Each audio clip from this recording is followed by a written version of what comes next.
War has come to Middle-earth.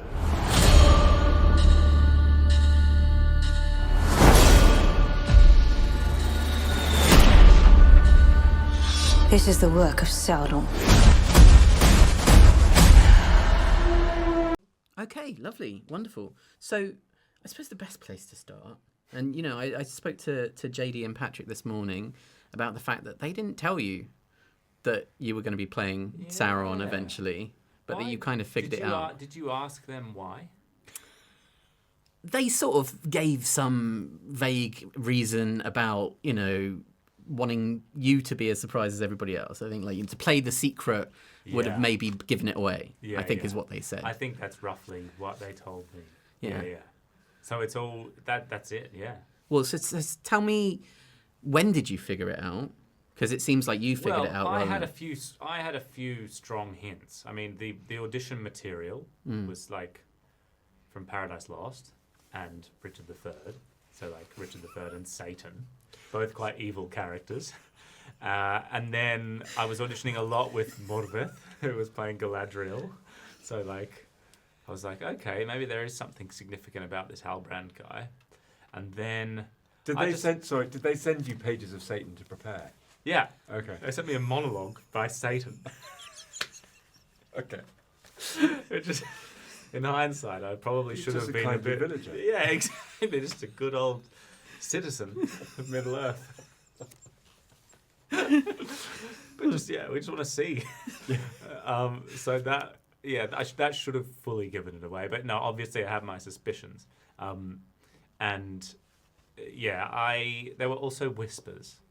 There were little birdies, to quote that rival franchise, Game of Thrones. And there was definitely some people that said, because it was kind of like a game of Guess Who, because it was like, we knew Sauron was somewhere in the show, but we thought he might have been hiding as one of these original characters, and we were right. Fantastic. And Charles, Celebrimbor appears to be a good, principled elf. Like, I think he wants the best for his people and for the land. But I'm curious how Sauron's manipulation is going to kind of affect him this season. Well, he does want those things that you mentioned, but when we see him in his private, quiet moments, there are elements of him that are corruptible. Not least his pride and his desire to kind of create something that's going to surpass not only everything that's ever been done by other similar kind of minded people, but primarily to his grandfather. And whilst he respects his grandfather's work, he wants to eclipse it. And those are all things that Sauron finds it easy to manipulate and to reel him in. I mean, even in the 3 episodes that I've been sent so far, the interplay between these two characters is fabulous. It's like a psychological thriller. I have to ask how that was to play with one another. Great, and I'm very pleased it comes across in that way, because we had the best time doing it.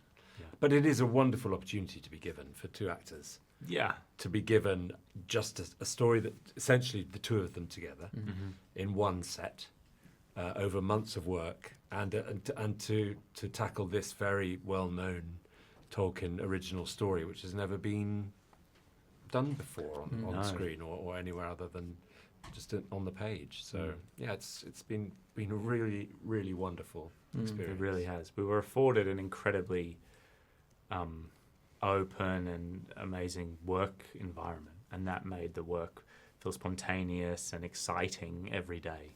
Coming into work was a real joy. It was. Well, and how is that, like, you know, Richard III / Satan experience for you? I mean, I think every actor would love to play Richard III. I mean, the Machiavellian scheming nature of him. And you're right, it's right there in Sauron.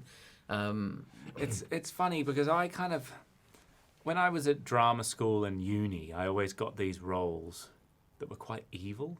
Like, I was in like uni productions. I played Richard III at high school, and then I did a university production of Sweeney Todd, and I was the judge. And I always like found them the easiest to do. And when I started my career, I was kind of cast as like romantic parts, and I was really surprised that there must just be something inherently evil in me, that like these guys identified that this early on in my career, because I don't think I like look that evil. Well, so yeah, it comes quite. you do when, it comes quite when I'm naturally. acting with him. He does. It is terrifying. I can imagine. It comes quite naturally, and that's a weird thing to say, but it's been a real joy to do it. Yeah. Well, and on that note, guys, thank you so much. Thank you. Thank you. Awesome. Great.